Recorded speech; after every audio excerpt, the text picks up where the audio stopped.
إن الحمد لله نحمده ونستعينه ونستغفره ونعوذ بالله من شرور أنفسنا ومن سيئات أعمالنا.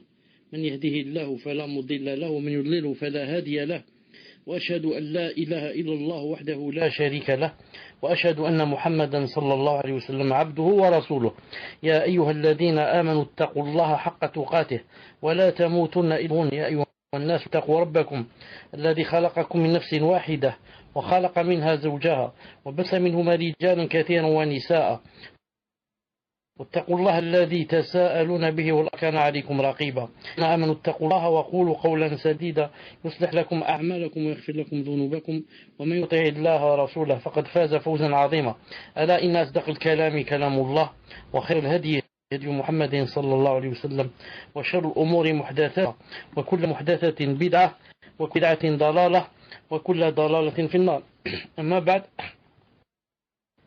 حياكم الله en cette soirée du samedi 15 Rajab, samedi 15 Rajab 1434 de l'Hégire, correspondant au samedi 25 mai 2013. Allah Ta'ala avec certains hadiths, Inch'Allah Ta'ala, et comme vous savez, c'est juste un rappel.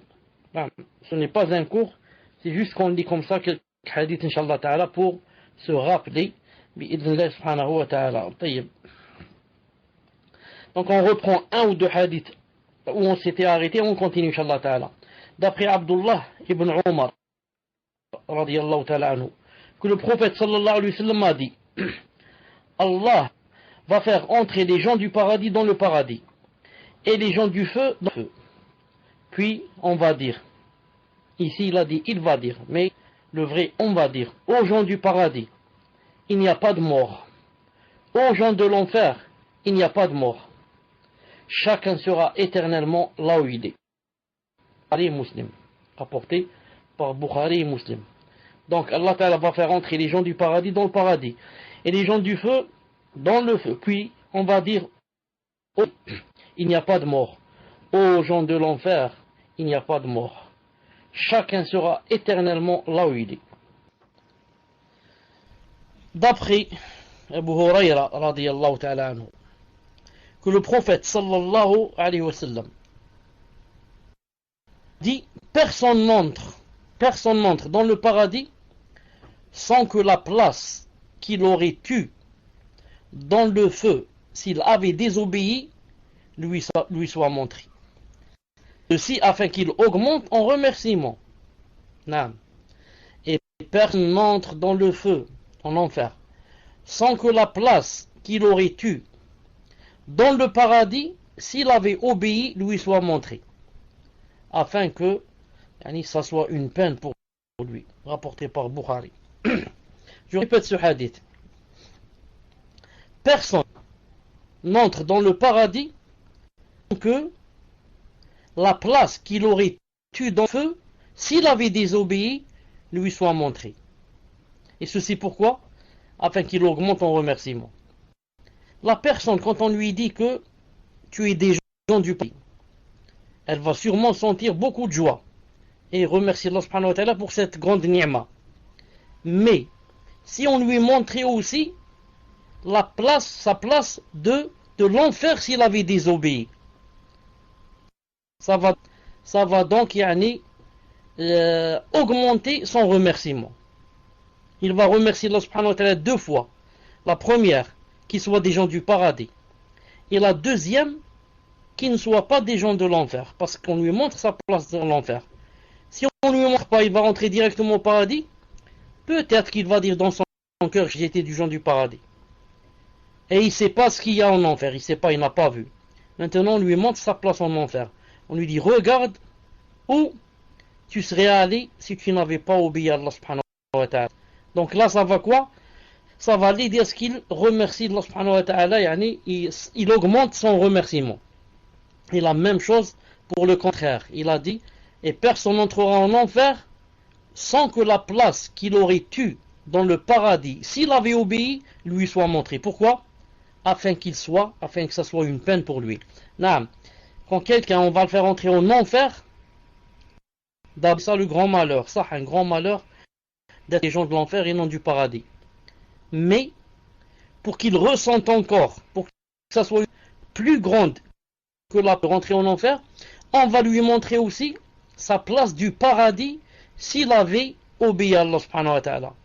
Pour que ça soit quoi? Pour que ça soit deux grandes peines, deux grands remords. Non, deux grands remords. Car si on le fait rentrer directement en enfer, non, peut-être qu'il va dire dans son cœur, je savais que j'étais des gens de l'enfer. Je n'ai fait que désobéissance sur désobéissance dans la vie d'ici-bas. Mais il ne sait pas ce que c'est le paradis. Il n'a aucune idée. Ça. Je répète d'abord le hadith. Le prophète sallallahu alayhi wa sallam a dit que personne n'entre dans le paradis sans que la place qu'il aurait eue dans le feu, s'il avait désobéi à Allah subhanahu wa ta'ala, lui soit montrée. Ceci afin qu'il augmente en remerciement. Et personne n'entre dans le feu sans que la place qu'il aurait eue dans le paradis, s'il avait obéi, lui soit montrée, afin que ça soit une peine pour lui. Une peine pour lui. Pour le remerciement, j'ai dit pourquoi. Le musulman, quand il va rentrer au paradis, sûrement qu'il va remercier Allah subhanahu wa ta'ala. Mais si on lui montre aussi,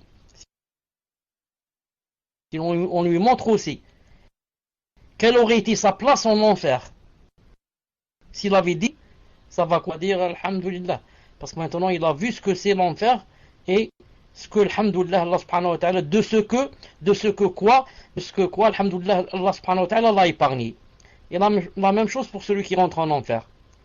D'abord, il est très chagriné de rentrer en enfer, mais maintenant on va lui montrer ce qu'il a raté, la place de sa place. S'il avait obéi, il serait rentré au paradis, mais il a raté sa place, on lui montre sa place dans le paradis, ça va quoi? Ça va redoubler sans quoi? Son chagrin et son remords. La même chose se trouve dans la tombe. Dans la tombe, comme vous savez, d'après les hadiths authentiques, qu'on montre au kafir. On lui montre quoi? Sa place au paradis. Et lorsqu'il va croire que peut-être Allah lui a pardonné ou ceci, cela, on lui dit, ça c'était ta place si tu avais obéi à Allah subhanahu wa ta'ala. Mais maintenant que tu as désobéi à Allah subhanahu wa ta'ala, voici ta place, et on lui montre sa place en enfer. Et là, bien sûr, il aura remords sur remords. Et la même chose au croyant dans la tombe. On va lui montrer sa place en enfer, il aura peur. Non, il aura peur, et après on lui dira, ça c'est dans le cas où tu avais désobéi à Allah subhanahu wa ta'ala. Mais puisque tu lui as obéi, voici ta place au paradis, et on va lui montrer sa place au paradis, et ça va lui donner disons joie sur joie bi'idhnillahi ta'ala. Est-ce que le son est bon? Est-ce que le son est bon? Alhamdulillah. طيب. Voici un autre hadith du prophète sallallahu alayhi wa sallam, où d'après les sahaba, quelqu'un a dit que le prophète sallallahu alayhi wa sallam a dit, va rentrer dans le paradis par l'intercession d'un homme de ma communauté, un groupe plus nombreux que Bani Tamim. Bani Tamim, c'est une tribu très connue, où il y a beaucoup de familles. Qu'est-ce qu'il a dit, alayhi salam? Va rentrer dans le paradis par l'intercession d'un homme de ma communauté, un groupe plus nombreux que Bani Tamim. Rapporté par Tirmidhi, authentifié par Sheikh Al-Albani rahimahullah dans Sahih Al-Jami' numéro 8069. Donc ce hadith montre que il y a un homme de la communauté du prophète sallallahu alayhi wa sallam, à beaucoup de gens, ils seront aussi nombreux que les Bani Tamim. Il y a une tribu très connue des Arabes. Al-Muhim, celui qui a cité ce hadith, il s'est arrêté ici, alors qu'il y a une suite dans le hadith. Je ne sais pas pourquoi il n'a pas cité. Al-Muhim, la suite du hadith, c'est quoi? Alors les gens ont demandé, lorsque le prophète sallallahu alayhi wa sallam s'est levé, ils ont demandé. D'abord, avant cela, ils ont dit au prophète sallallahu alayhi wa sallam, ils ont dit, tu as dit que un homme va intercéder. Ils ont dit, à part toi, il a dit, naam, à part moi. Car quand il a dit comme ça, un homme va intercéder, tout le monde va croire que cet homme c'est qui? C'est le prophète sallallahu alayhi wa sallam. Mais ici ils ont demandé, ils lui ont dit, à Rasulallah, à part toi, à part yani, ton intercession? Il a dit Naam, à part moi. Ensuite il s'est levé sallallahu alayhi wa sallam, et les sahaba ont demandé c'est qui celui-là? Naam. Quelqu'un a dit que c'est Ibn Abi Jad'a. Ibn Abi Jad'a radiyallahu ta'ala anhu, c'est un sahabi auquel Allah subhanahu wa ta'ala lui a donné cette faveur qu'il va intercéder à beaucoup de gens bi'idhnillah subhanahu wa ta'ala. J'ai essayé de chercher pourquoi spécialement ce sahabi, j'ai pas trouvé pour l'instant. C'est que ce sahabi radiyallahu ta'ala qui s'appelle Ibn Abi Jad'a, yani Allah ta'ala va lui donner la faveur d'intercéder pour beaucoup de gens yawm al-qiyamah. طيب.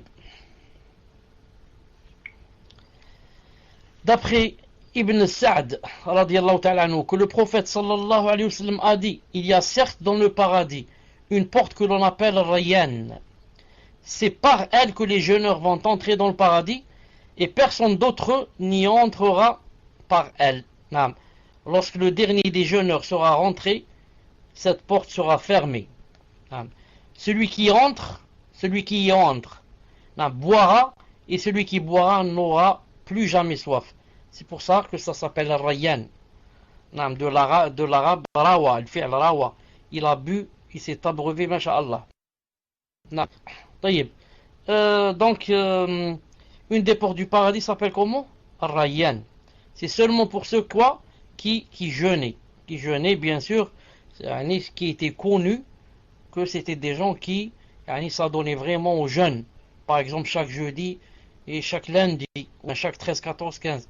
Et comme ça, ils avaient l'habitude de jeûner. Ça peut être aussi sans sens. Vous savez, le musulman. Il y a des musulmans qui ne jeûnent pas, vous savez ça. Mais il reconnaît le statut du jeûne. Il dit, je reconnais qu'il y a Ramadan et que a fait un grand péché, mais il ne jeûne pas. Il y a des gens qui sont comme ça.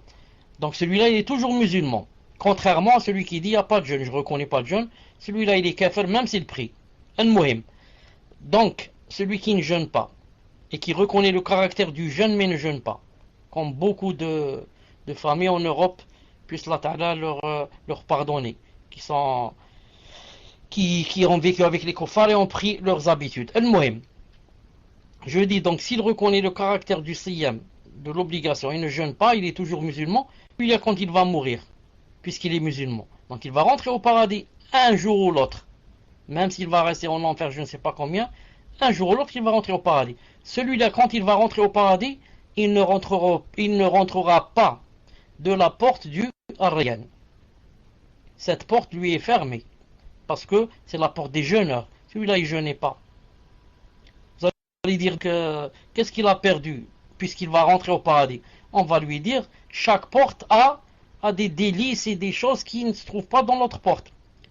Si je rentre par exemple par cette porte, ça va donner à tel et tel palais, telle et telle rivière, telle et telle montagne, telle et telle mer de ceci et cela.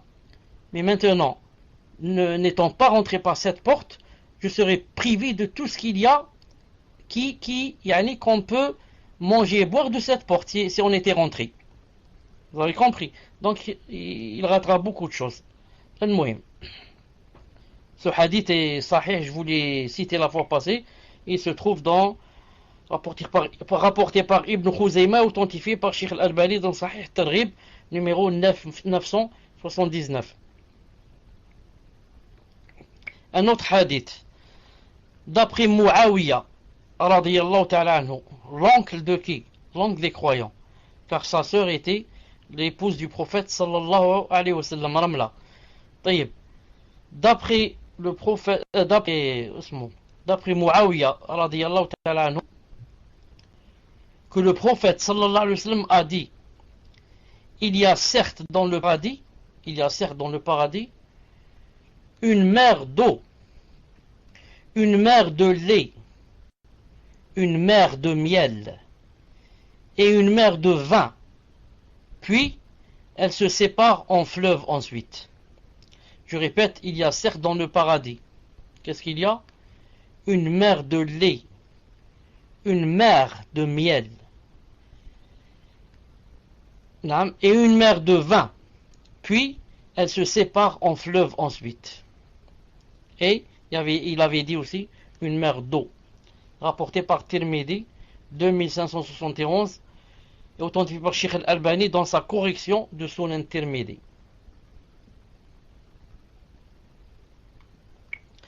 D'après Abu Hurayra radiyallahu ta'ala anhu, que le prophète sallallahu alayhi wa sallam a dit, il a dit, d'après Abu Hurayra radiyallahu ta'ala anhu, le prophète sallallahu alayhi wa sallam est passé près de moi. C'est Abu Hurayra qui dit ceci. Il a dit, une fois le prophète sallallahu alayhi wa sallam est passé près de moi alors que je plante des arbres. Il m'a dit, ne vais-je pas t'informer d'une plantation qui est meilleure que cela? Ne vais-je pas t'informer d'une plantation qui est meilleure que cela, ce que tu fais? Il dit, Subhanallah, Alhamdulillah, La ilaha illallah, Allahu Akbar. Et pour chacune de ces paroles, il te sera planté un arbre au paradis. Allahu Akbar. Rapporté par Al-Hakim, authentifié par Sheikh Al-Albani dans Sahih Al-Jami' numéro 2613. Ne vais-je pas t'informer d'une plantation qui est meilleure que cela? Tu dis Subhanallah, Alhamdulillah, La ilaha illallah, Allahu Akbar. Et pour chacune de ces paroles, chacune, il te sera planté un arbre au paradis. Dans d'autres versions, un palmier. Tu dis Subhanallah, un arbre. Alhamdulillah, un arbre. La ilaha illallah, un arbre. Allahu Akbar, un arbre. Donc regardez combien d'arbres on loupe. Combien d'arbres par jour, par heure, par minute on loupe. On loupe. Subhanallah al-Azim. Naam. D'après le Miqdam ibn Shurayh, d'après son père, d'après son grand-père, qu'Allah l'agrée, il a dit, j'ai dit au prophète sallallahu alayhi wa sallam, ô messager d'Allah, informe-moi d'une chose qui me rendra le paradis obligatoire. Informe-moi d'une chose qui me rendra le paradis obligatoire. Le prophète sallallahu alayhi wa sallam a dit, ce qui rend le paradis obligatoire est offrir à manger, propager le salam et parler avec de bonnes paroles. Rapporté par Tabarani, authentifié par Sheikh Al-Albani 2690. Ya Rasulallah, montre-moi ce qui me rendra une chose qui me rendra le paradis obligatoire. Il a dit, ce qui rend le paradis obligatoire est inviter des gens à manger. Les inviter, c'est pas spécialement chez moi à la maison. Dans un restaurant, dans un gargotier, nous donner à manger. Donner à manger aux gens. Ensuite, propager le salam. Propager le salam, ce n'est pas dire salam alaikum. Le propager, c'est le dire beaucoup. Beaucoup. À droite, à gauche. Chaque fois qu'il y a l'occasion, je dis salam alaikum. Il y a un hadith sahih qui dit que quand tu es avec quelqu'un, même s'il y a un arbre ou un bloc de pierre ou un rocher comme ça, vous sépare, il a dit, vous devez vous redire salam alaikum. Alors que vous n'êtes pas séparés, il y a juste un arbre qui vous a séparé, subhanallah. Ou bien une voiture, ou bien un homme qui est passé entre vous. Ensuite, vous allez vous rencontrer, ça, quelques secondes plus tard. Là, on dit salam alaikum, et l'autre répondit alaikum salam rahmatullah. طيب.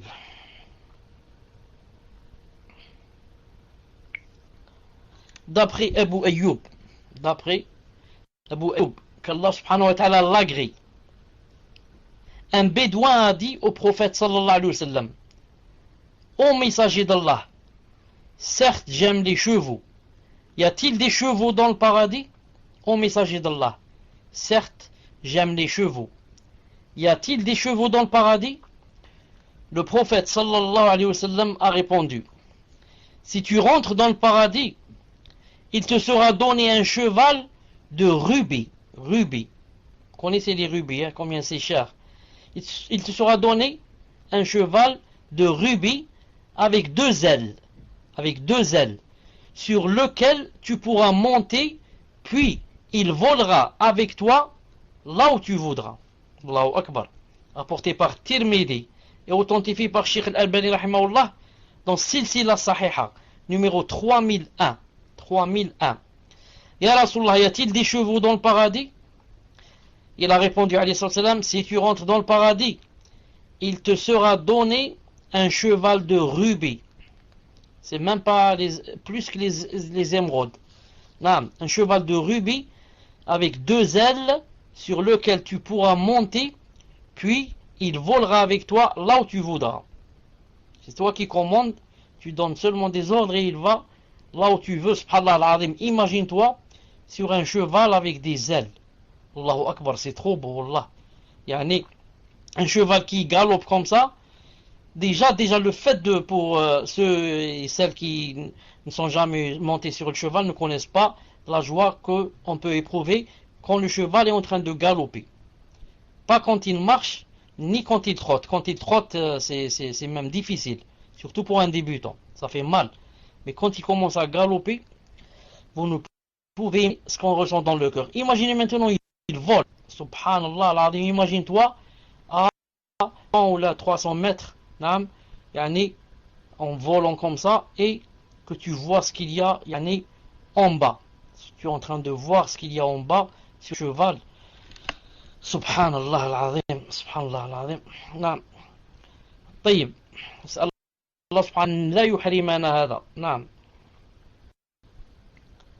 Et puis rappelez-vous le verset qui dit que il y a tout le paradis et qui dit que tout ce que désire la personne elle l'aura. Tout ce que désire la personne elle l'aura. D'ailleurs ça me rappelle un hadith authentique. Ça me rappelle authentique que Yom al-Qiyamah, un homme demandera à Allah subhanahu wa ta'ala de quoi? De le laisser planter, le laisser yani, semencer lait. Allah ta'ala va lui dire, oh mon serviteur, yani, il te dans le sens de yani, tout ce qu'il y a ici dans le paradis ne t'a pas plu, yani, tu voudrais un plant de blé. Il dit à Allah, moi je veux planter le blé. Allah subhanahu wa ta'ala va ordonner qu'on lui ramène la semence yani des blés comme ça, des petits blés. Ensuite il a dit il va commencer à semencer. Il a dit à chaque fois qu'il jette le grain, à la minute où il tombe sur le sol du paradis, il a dit il grandit comme, yani il sort de la terre comme une montagne. Grand, l'épi grand comme une montagne, comme Uhud. Donc il n'a besoin ni d'arroser, ni de de creuser, ni rien. Subhanallah, à la minute même, l'épi sort comme une montagne. Ensuite, Allah va dire à la personne, Ibn Adam, ô fils d'Adam, yani, la yushbi'uka shay. Dans ce sens-là, il va lui dire, Ibn Adam, fils d'Adam, rien ne te rassasie. Subhanallah. Tu as tout dans le paradis et ça ne te suffit pas et tu veux quoi? Tu veux planter. Et moi, ce qu'on veut dire ici, c'est que tout ce que tu désires dans le paradis, tu l'as. Pourvu que ça ne soit pas quelque chose haram. Regardez, celui-là, il veut planter le blé, il l'a. Celui-là a parlé, il a dit un cheval avec des ailes. Il a dit, tu l'as. Ça existe. Non.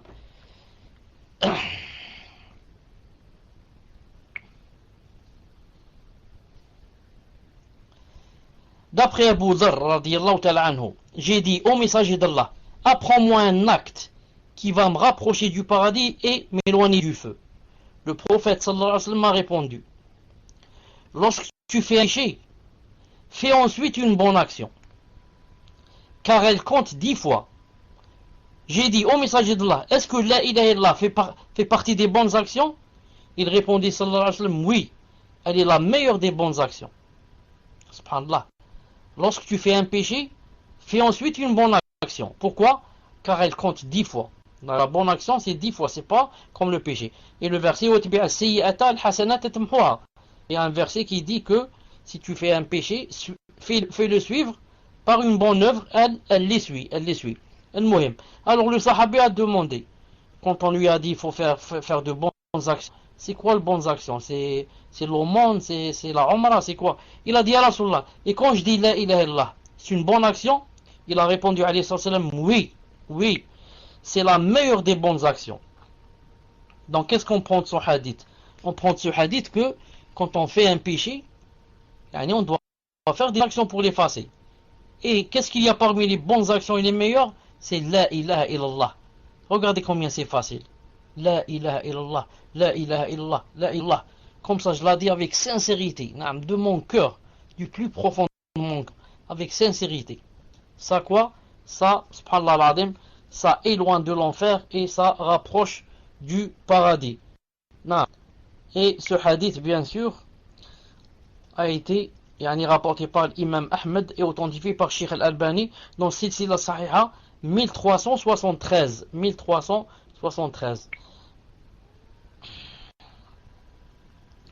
D'après Abdurrahman ibn Auf, qu'Allah subhanahu wa ta'ala l'agrée, le prophète a dit, il a dit, Abu Bakr, qu'Allah l'agrée, est dans le paradis. Omar, qu'Allah l'agrée, est dans le paradis. Uthman, qu'Allah l'agrée, est dans le paradis. Ali, qu'Allah l'agrée, est dans le paradis. Talha, qu'Allah l'agrée, est dans le paradis.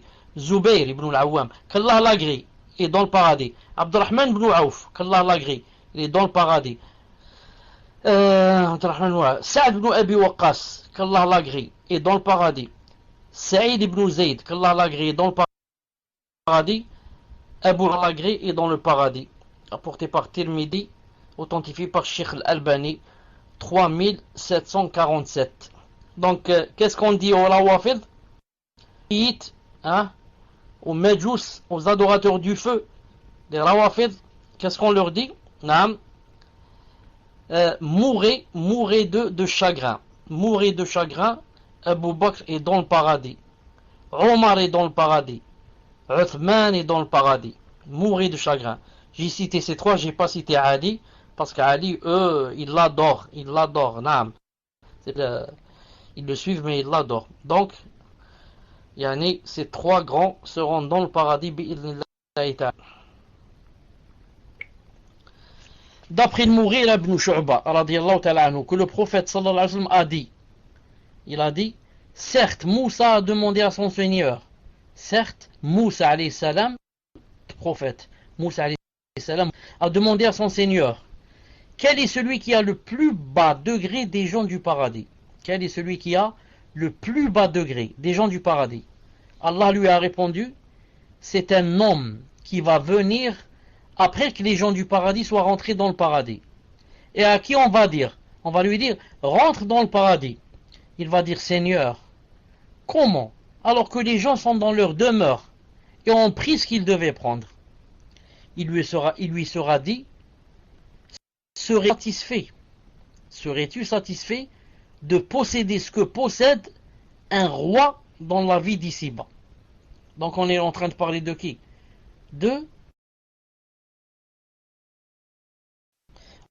On est en train de parler de la dernière personne qui va rentrer au paradis. Quand on dit la dernière personne qui va rentrer au paradis, ça veut dire quoi? Vous avez compris? Ça veut dire que c'est le musulman qui a fait le plus de péchés dans le monde. Le plus de péchés dans le monde. C'est lui qui va rester le dernier dans l'enfer pour sortir. Et on va lui dire, est-ce que tu seras satisfait si on va te donner ce que possède un roi dans la vie d'ici-bas? Il va dire, je suis satisfait de cela, ô Seigneur. Alors il lui sera dit, tu as cela, ensuite son équivalent, son équivalent, son équivalent, son équivalent. Et à la cinquième, la personne m'a dit, je suis satisfait de cela, ô Seigneur, je suis satisfait.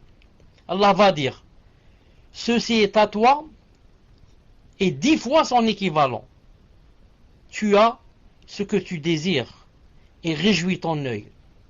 Il va dire, je suis satisfait au Seigneur. Alors Moussa alayhi salam a dit, Seigneur, et quels sont alors ceux qui ont le plus haut degré? Si maintenant celui qui a le plus bas degré, il a comme ce qu'avait 10 fois un roi ici, et l'équivalent, et tout ce qu'il désire et réjouit son œil. Alors, qu'en est-il pour celui qui a le plus haut degré? Alors Allah subhanahu wa ta'ala, il a dit, ceux-là sont ceux que j'ai voulu. J'ai planté leur récompense de ma propre main et j'ai mis sur elle un cachet.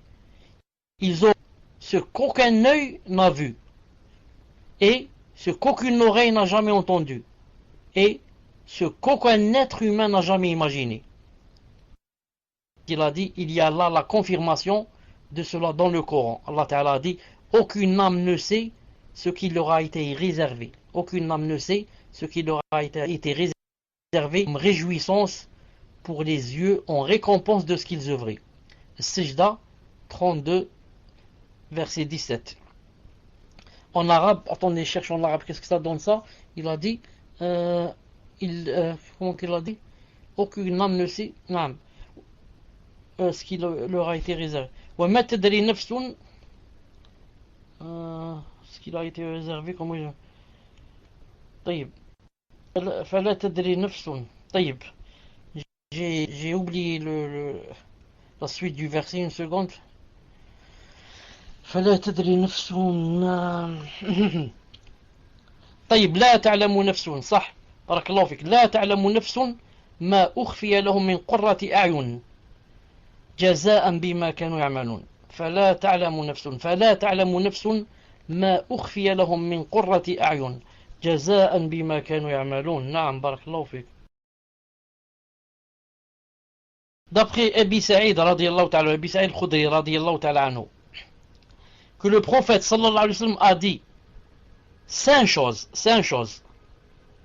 Celui qui les fait dans une journée, Allah l'écrit parmi les gens du paradis.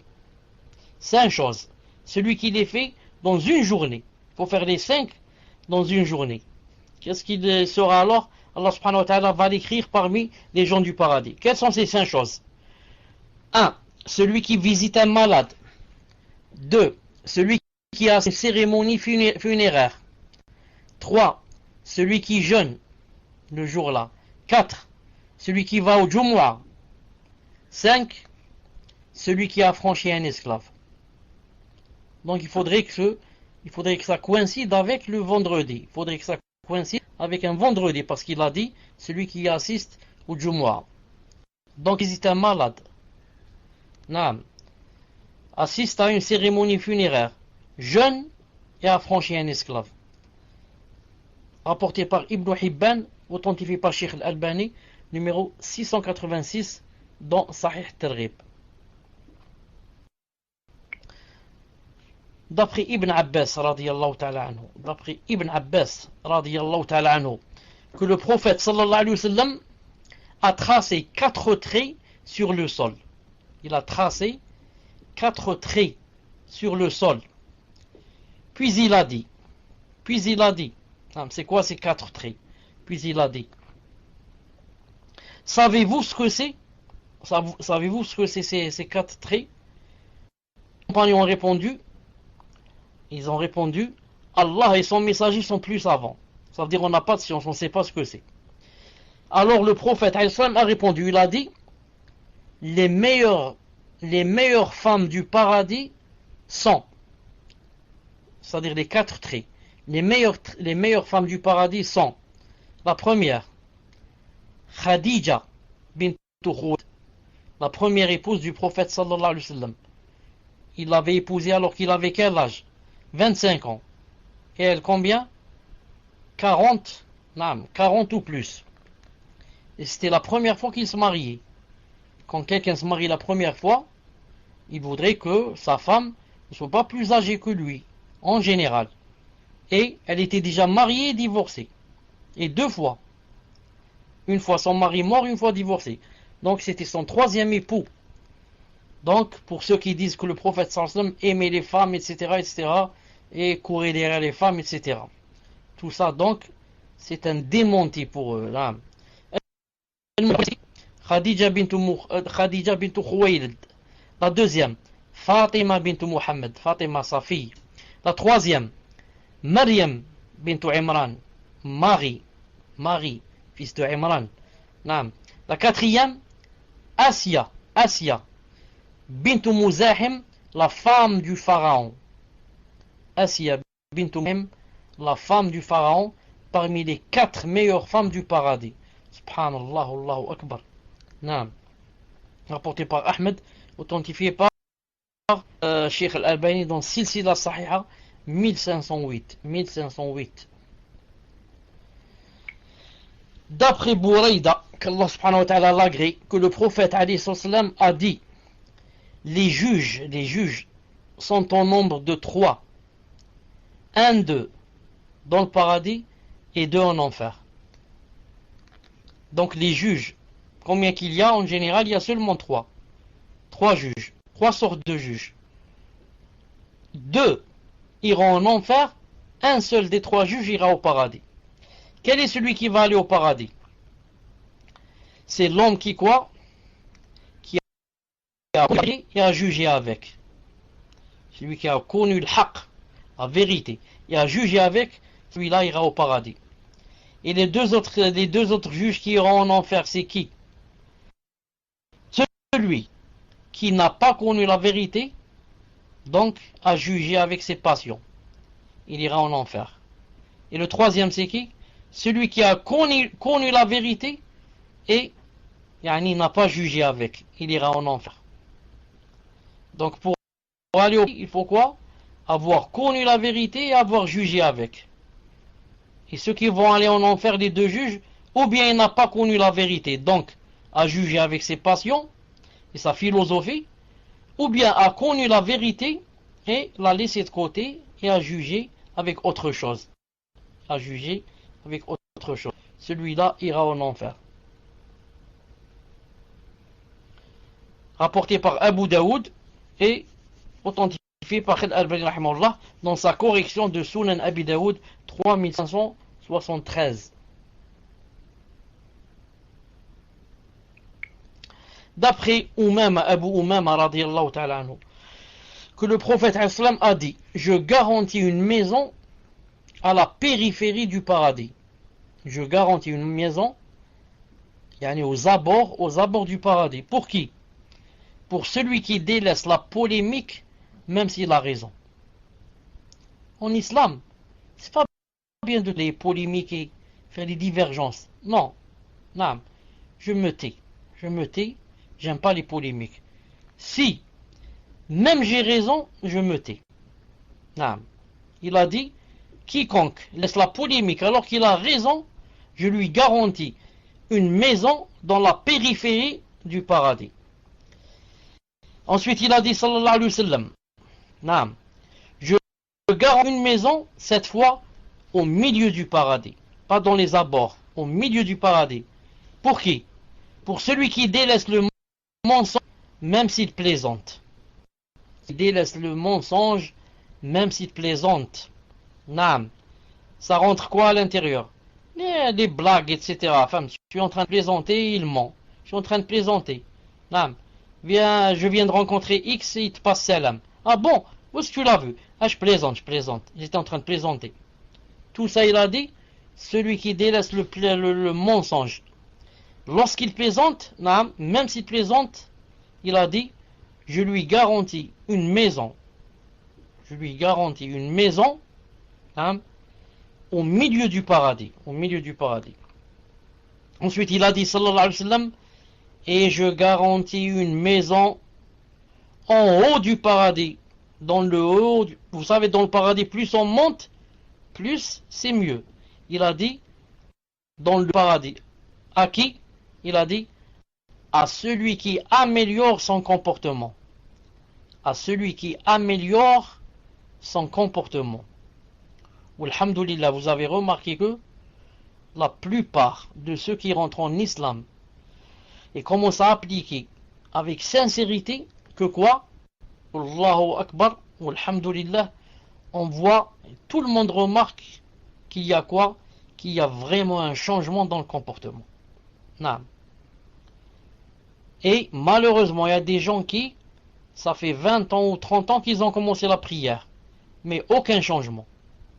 Non. Ceux-là, disons, ils ne sont pas rentrés en islam ou bien n'ont pas commencé à appliquer par conviction. C'est par imitation, par mode.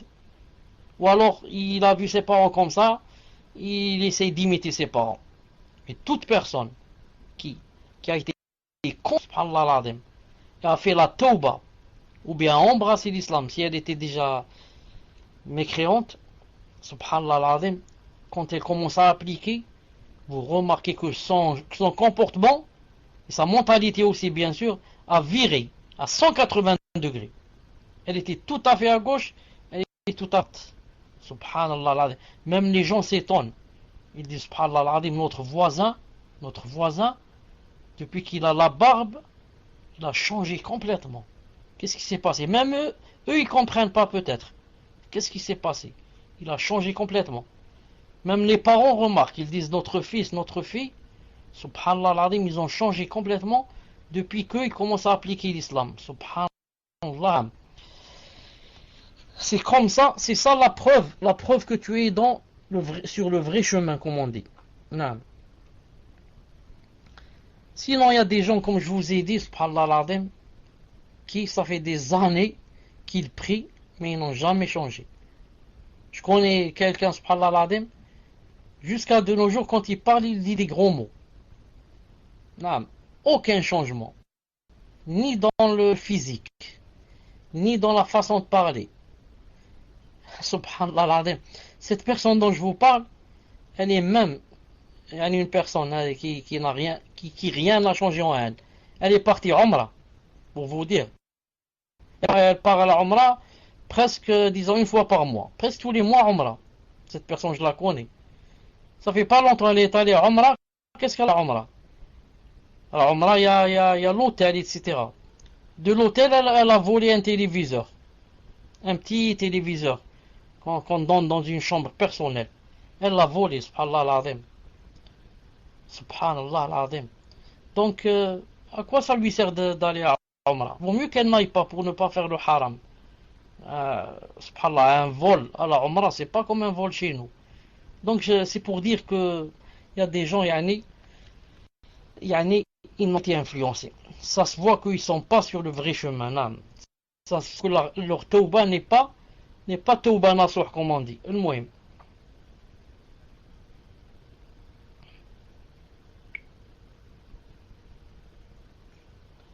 D'après Abu Hurayra radiyallahu ta'ala anhu, que le prophète islam a dit, les paradis sont imberbes. Écoutez, les gens du paradis sont imberbes, qui n'ont pas de barbe. Les hommes, bien sûr. Beaux, blancs, blancs de peau, hein? Les cheveux longs et les yeux enduits de kohl, les yeux enduits de noir. Ils ont 3 ans ou 30. Ici, il a dit 30. Ils sont à l'image de Adam, 60 coudées, 30 mètres de taille. Naam. Donc, imberbe, beau, blanc, cheveux longs et les yeux enduits de noir. 33 ans et 30 mètres de taille. Authentifié par Sheikh al-Albani, Ahmed, authentifié par Sheikh al-Albani, Sahih Targhib, 3700.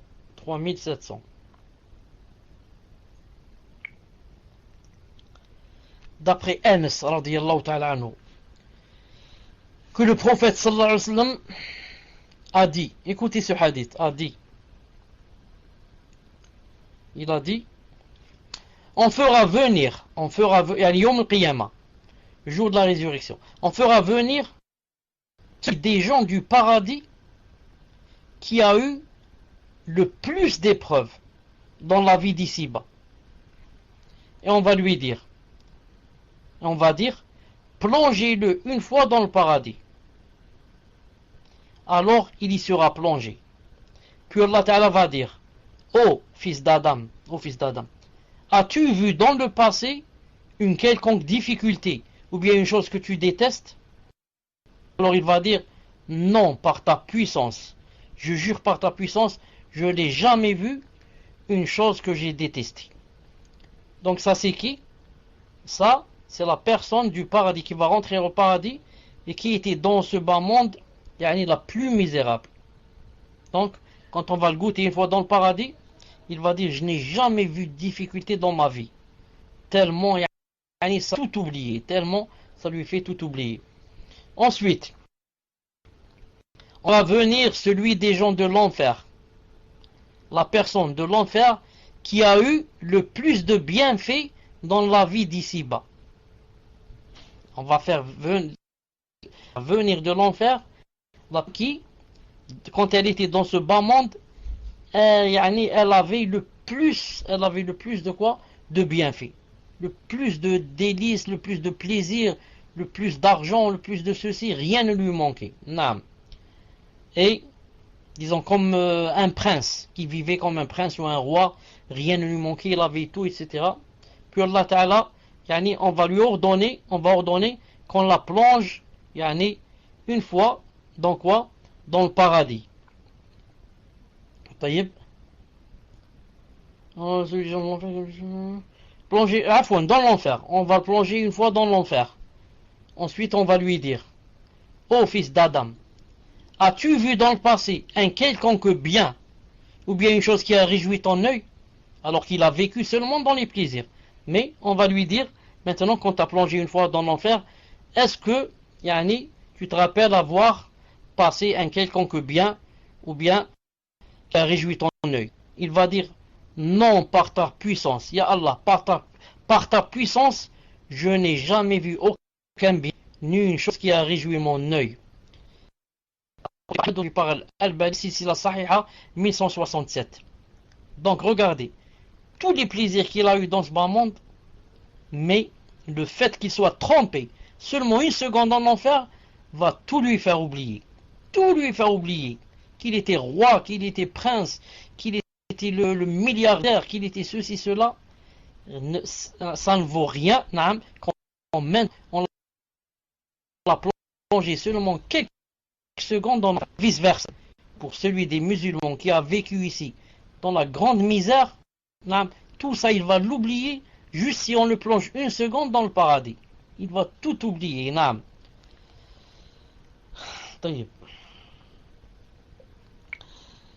D'après Abi Bouraïda radiyallahu ta'ala anhu, que le prophète a dit: les gens du paradis sont répartis en 120 rangs. 120 rangs, les gens du paradis. Parmi 80 pour cette communauté et 40 pour les autres. Rapporté par authentifié par Cheikh Al-Albani dans Sahih Al-Jami' 2000. Donc les gens du paradis seront combien? 120. Et parmi ces 120 rangs, 80 rangs pour la communauté du prophète sallallahu alayhi wa sallam. 80 rangs pour cette communauté. Et 40 pour tous les autres, toutes les autres communautés, leurs prophètes. Non.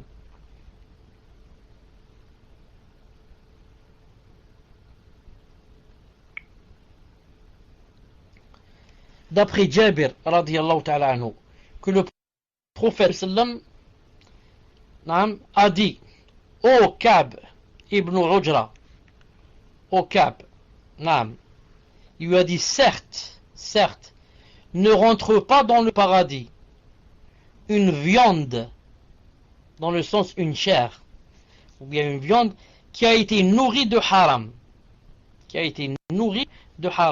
rapporté par Ibn Hibban, authentifié par Cheikh Al-Albani dans Sahih Targhib 1728. Le sens de la viande ici est le corps humain, c'est-à-dire une personne, comme c'est expliqué dans d'autres versions du hadith, c'est-à-dire soit qui a été nourri par des aliments ou des boissons interdites en islam, c'est-à-dire c'est ça son sens, ou bien nourri par des aliments permises, ne sont pas interdites, permises, mais achetées avec de l'argent interdit. Donc la viande qui doit passer d'abord par l'enfer du corps de la personne, si ou bien parce qu'il a mangé du haram, la chose elle-même haram, il a mangé du porc, il a bu de l'alcool, ou bien fumé de la drogue. Bon, fumer de la drogue, ça donne pas de la chair, ça donne pas de viande, mais ce sont des choses qu'on mange ou qu'on boit. Ou alors manger des choses qui sont halal. Il a mangé un poulet égorgé, mais avec quel argent il a acheté? Avec de l'argent volé, avec de l'argent Naam, qu'on lui a laissé en amana, et naam, il a dit tu m'as pas laissé d'argent. Et avec cet argent, il a acheté une poule. Un poulet, il a mangé. Celui-là, il va pas entrer au paradis jusqu'à ce qu'il passe en enfer pour faire fondre. Faire fondre naam, cette chair. Naam. Taïeb, ça m'étonne comment ça. Il est 9h chez moi, 21h35. Il n'a pas appelé au Isha. Tandis que je vérifie, peut-être qu'il a. Je ne l'ai pas entendu.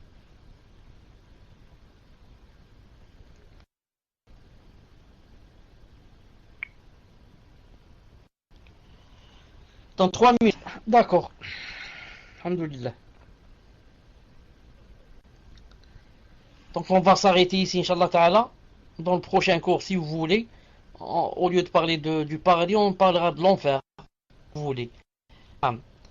Je dis subhanak Allahumma bihamdik, ashhadu an la ilaha illa ant, astaghfiruka wa atubu ilayk. Quelques minutes pour la salat al-Isha. Est-ce que vous avez quelque chose, Allah? Tfadal. Déjà j'entends l'appel de salat al-Isha. On va se rencontrer Inch'Allah Ta'ala dans 20 minutes, une demi-heure. Salam alaikum wa rahmatullahi wa barakatuh. Question sur le cours d'une sœur qui demande: Assalamu alaikum wa rahmatullah, Cheikh. Conformément au hadith, nous devons délaisser la polémique même si nous avons raison. J'aimerais cependant savoir si cela s'applique dans tous les cas. Autrement dit, existe-t-il des exceptions ou au contraire, il est préférable de parler? Barakallahu fikum wa jazakumullahu khayran. Wa alaykum salam wa rahmatullahi wa barakatuh. Quand c'est pour montrer et prouver à quelqu'un, par exemple, qu'il est dans la faute, et que voici le haqq avec ses dalils, au contraire, il faut parler. Il faut parler si quelqu'un a les moyens et, disons, le niveau pour parler. Mais là, ici, la polémique, c'est dans le sens où c'est dans la dunya. C'est dans la dunya et ça ne mène à rien. Mais si, par exemple, comme je vous ai dit, c'est dans le din, ou bien je suis accusé d'une chose que je n'ai pas faite, je parle. Youssef alayhi salam, il a dit Hiya rawadatni an nafsi. C'est elle qui m'a, disons, qui a insisté sur moi et qui m'a proposé, etc. C'est pas moi. Il faut parler quand c'est pour montrer la vérité. Mais c'est quand c'est des choses futiles, des politiques pour des polémiques, pour des choses futiles de dunya qui ne mènent à rien, il vaut mieux se taire, Inch'Allah Ta'ala, et on a des hasanat. Tfadal. Subhanallah, le son a coupé chez moi. Je ne sais pas si ça a coupé aussi chez vous. Moi, j'ai rien entendu de la réponse. Al-Mohim. Cher, votre PV s'est refermé. Alhamdulillah, il s'est réouvert. Donc, on passe à la question suivante. Question d'ordre général d'une sœur qui dit Assalamu alaikum wa rahmatullahi wa barakatuh. Donc, elle dit: avant toute chose, je tiens à m'excuser pour la longueur de ma question, mais je pense que je ne dois pas négliger certaines précisions afin que ma question soit bien comprise. Mon père n'est pas mon wali car il ne prie pas. De plus, quand je suis né, il n'était pas marié avec ma mère. Quant à moi, je suis rentré dans la religion en étant enfant, walillahi alhamd, bien que mes parents étaient loin du din. Depuis bientôt 1 an, un frère salafi d'apparence pieuse m'a proposé le mariage, sans jamais avoir de contact direct avec moi. Pour ma part, j'ai accepté, mais depuis le début, ma famille qui n'est pas dans le din est contre moi et a une mauvaise image de lui, car il a l'apparence de la sunna. Ma mère est allée jusqu'à me dire que si on continuait à vouloir se marier, alors elle irait elle-même voir le frère, pour lui dire de se chercher une autre femme, et que mon père ira chez lui pour faire des problèmes. Ma question est la suivante. Pensez-vous que je dois considérer ces épreuves comme un signe venant d'Allah pour nous mettre en garde contre ce mariage, sachant que je n'ai rien à reprocher à ce frère au niveau religieux, et que le mariage pourrait être un soulagement dans ma situation, Wallahu a'lam. Et peut-on faire l'aqd shar'i sans que ma famille ne le sache, pour que je puisse le présenter à ma mère et qu'elle change d'avis sur lui? Je m'excuse encore pour la longueur de ma question et j'espère avoir été assez clair et précise dans mes propos. Barakallahu fikum. Wa alaykum salam wa rahmatullahi wa barakatuh. Quand le wali ne prie pas, ça ne veut pas dire obligatoirement qu'il ne peut pas être wali. Car pour les 4 grands imams, les 4 grands rites, les 4 grands imams, Abu Hanifa, Shafi'i, Imam Malik et Ahmed, on dit que même s'il ne prie pas, mais il reconnaît le caractère de l'obligation de la prière, il est musulman. Al-Muhim. Supposons maintenant qu'on prenne de l'avis qu'il n'est pas wali. Dans ce cas, qu'est-ce que ça veut dire? Ça veut dire tout simplement que la wilaya maintenant va aller vers le deuxième, le plus proche. C'est-à-dire père, ensuite grand-père, ensuite comme vous savez, fils, frère et oncle. Donc ça ne veut pas dire on va jeter tout cela et on va chercher un étranger, on va lui dire marie-moi. C'est pas possible, mais il y a des étapes qu'on ne doit pas brûler, l'une derrière l'autre, et comme ça.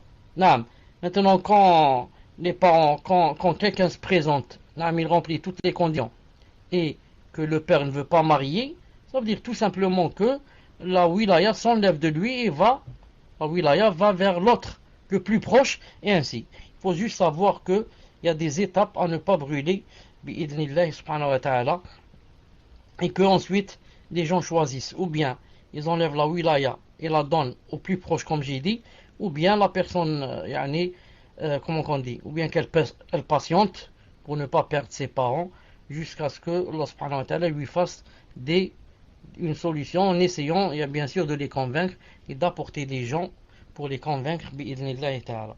Naam, tfaddal. Barakallahu fikum, cher. Question suivante d'une sœur sur le cours qui dit: j'ai compris quand vous avez expliqué que le croyant qui sera trempé une fois au paradis, il oubliera toutes ses épreuves passées sur terre. Mais je n'ai pas compris comment le non-croyant qui vivait dans l'aisance oubliera tout en une seconde lorsqu'il sera plongé en enfer. Pouvez-vous m'expliquer rapidement? Barakallahu fikum pour votre réponse et vos cours. J'aime bien vos cours, qu'Allah vous récompense, cher. Taïb, alaykoum salam. J'ai pas encore bien compris la question. Je vais la lire, Inch'Allah ta'ala. Mais je veux juste demander une chose aux admins. Est-ce que vous, quand vous entendez Abu Zakaria parler, est-ce que vous entendez tous les mots ou il y a des mots qui sautent?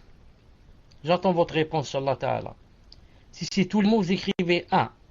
Si ça saute, vous écrivez tous les mots. Donc c'est chez moi. Taïb, donc c'est chez moi. Je relis. J'ai compris que vous avez expliqué que le croyant qui sera trompé une fois au paradis, il oubliera toutes ses épreuves pas sur terre. Mais je n'ai pas compris comment le non-croyant qui vivait dans l'aisance oubliera tout en une seconde lorsqu'il sera plongé en enfer. Pouvez-vous m'expliquer? J'explique, Inch'Allah ta'ala. Donc, quant au croyant, alhamdoulilah, on le plonge une seconde dans le paradis, khlas, il va tout oublier tellement c'est beau, tellement ceci, tellement cela.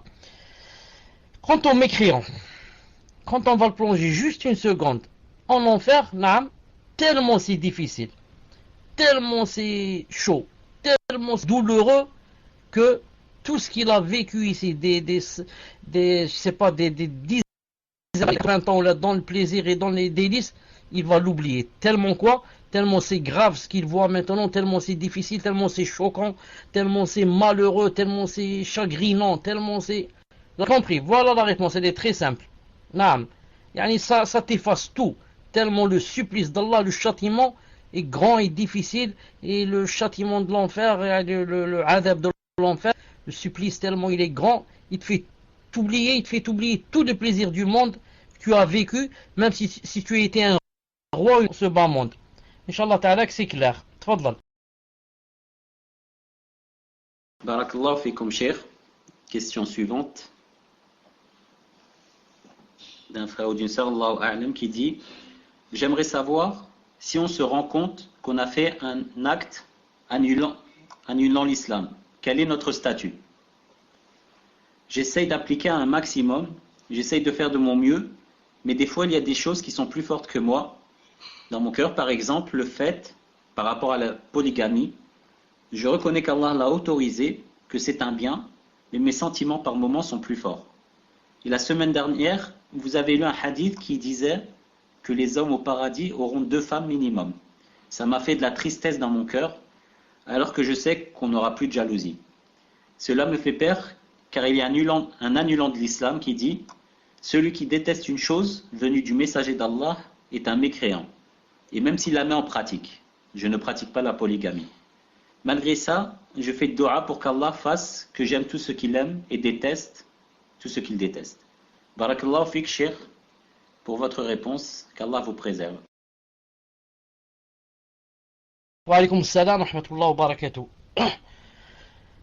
Apparemment, c'est une sœur qui a dit ça. Je lui dis pour la rassurer, Inch'Allah Ta'ala, qu'elle n'est pas en train de faire des années au nom de l'islam. Non. Le fait de ne pas accepter que son mari soit polygame n'est pas une annulation de l'islam. Sinon, comment les savants, ou certains savants disons, comme Cheikh Ibn Uthaymin, comment permettre qu'on fasse de cela une condition dans l'acte de mariage. Comment il dit dans l'acte de mariage, c'est permis à la fille, j'accepte le mariage avec toi à condition que tu ne te remaries pas. Donc, elle a dit j'accepte le mariage avec toi en faisant une annulation de l'islam, ou un annulateur, ou quelque chose comme ça. C'est pas possible. Non. Donc, il faut bien faire la différence entre détester que X ou Y fasse cette chose et détester la chose elle-même. Quand on déteste la chose elle-même, ça devient une chose qui annule l'islam. Je viens de détester quelque chose qui vient d'Allah. Mais quand je déteste que mon mari ou X ou Y fasse cette chose, ça ne rentre pas dans l'annulation de l'islam. Regardez dans le Coran, Allah subhanahu wa ta'ala a dit, le verset Kutiba alaykumul qital wa huwa kurhun lakum. C'est-à-dire en français,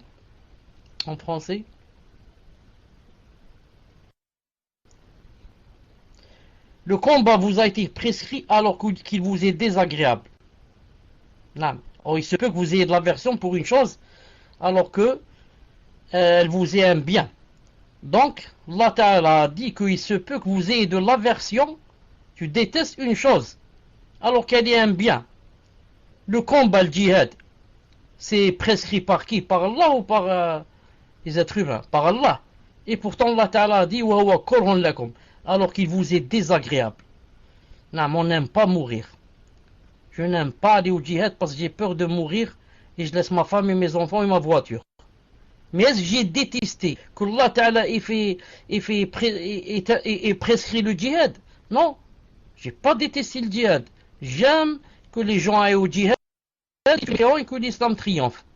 Mais moi seulement, j'aime pas y aller et c'est pas un annulateur de l'islam. J'ai pas détesté le djihad, mais j'ai détesté que ce soit moi qui aille. J'ai pas détesté la polygamie, j'ai détesté que mon mari soit polygame, c'est tout. Il y a une différence entre les deux. Regardez par exemple l'orange. L'orange. Si quelqu'un va dire, j'aime manger l'orange, je la déteste, elle n'est pas bonne. Est-ce que j'ai détesté que Allah Ta'ala ait créé l'orange?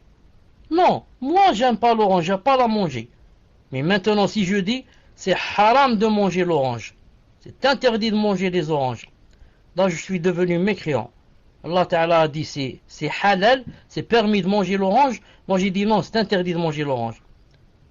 Là je suis sorti de l'islam.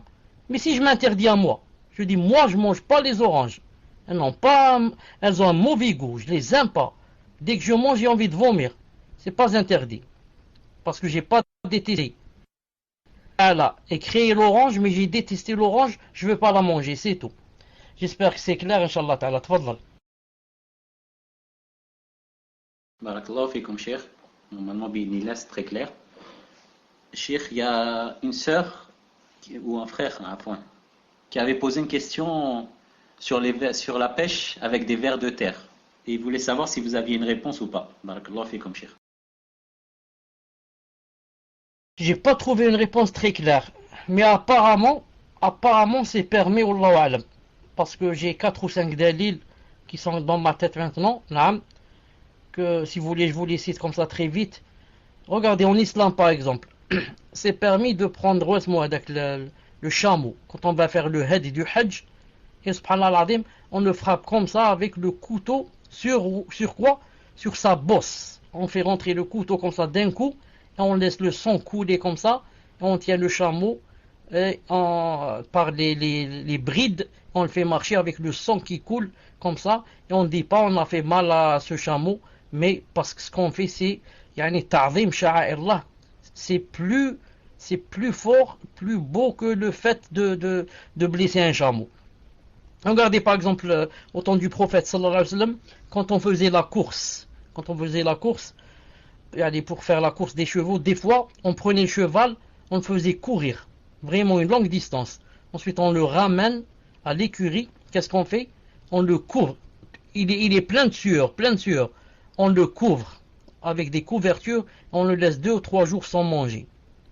Pourquoi? On lui fait mal apparemment, mais non, c'est à cause du djihad, pour qu'il devienne un vrai étalon, il devient un vrai pur sang, pour qu'il puisse galoper beaucoup plus quand il va au djihad.